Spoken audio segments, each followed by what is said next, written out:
Good afternoon, guys. It's Sarah here. Today we have another video on self-love, self-care, and how we can continue to form a better relationship with ourselves. So in that, we are a better person to come together in a relationship with someone else. Today we will be discussing relationship transformation, and we will also be discussing collaboration. Two things that, of course, I personally have experience with, and two things that we kind of want to dive into today to better explore concepts that will, again, help us to, you know, um, come together and do better in this life, not only for ourselves, but for each other. The first thing that I want to talk about is relationship transformation. Now, this concept, by definition, is when partners agree that their relationship is in its current form, is over. They may continue to interact and influence each other through a different type of relationship.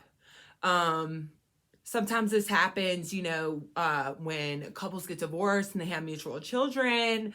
They kind of transform the relationship from being a married couple to co-parenting and being the best that they can be for their kids. And again, these concepts are what we are learning to be healthier people. To me, relationship transformation opens up the opportunity for people to kind of come out of an enmeshment or a codependent relationship, if you will. And that's what I personally have experience with. Both of these concepts I kind of want to describe and use as a principle that creates a positive relationship with myself. So for me, coming out of and having experience with codependent relationships, with the way that I was raised and not knowing or setting a lot of boundaries, I've realized that there's been a lot of relationship transformations in my life. Not even necessarily a marriage where I had to co-parent, but setting boundaries with other people and learning how to do what's best for me. Stopping people pleasing and learning the word no.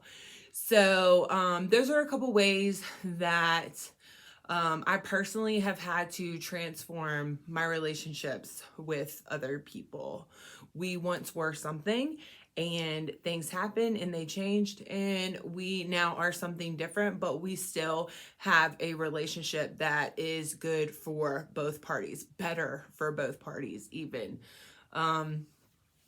So, the next thing that I would like to talk about, and I feel like these things both kind of go hand in hand, is collaboration. Now, again, by definition, collaboration occurs when people work together through the problem to discover a mutually acceptable situation, which, I kind of already touched on that.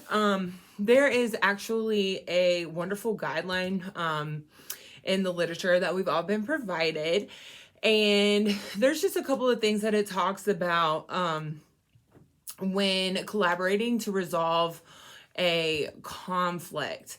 Now, again, this, is talking about instead of,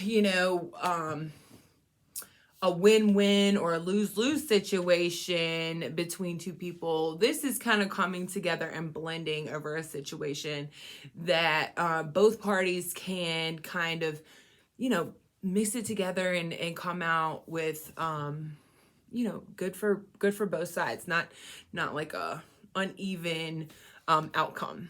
So some of the guidelines for this are identifying and owning the problem, describing the problem in the terms of behavior, consequences, and feelings, refrain from blaming or accusing, and finding common ground.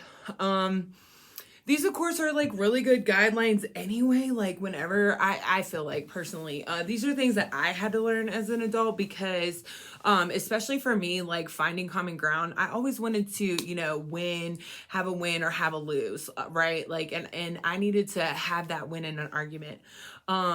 So knowing that these are some principles that help with successful, you know, outcomes in relationships, and it is always better to, of course, stay honest and communicate clearly. Try to remain, you know, as they say, adult in the situation. Don't let someone get the best of you.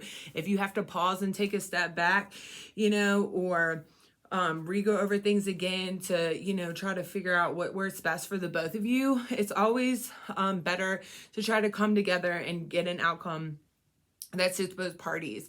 If in my experience that wasn't something that seemed to be achievable, then both people needed to walk away maybe and have some time and regroup later.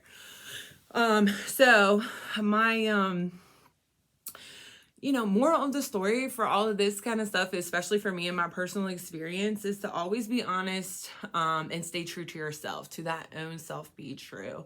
Throughout my life, I have come to find that this is something that I just know serves me better, and I sleep better at night when I have stayed true to myself and not, you know, bent over backwards for other people.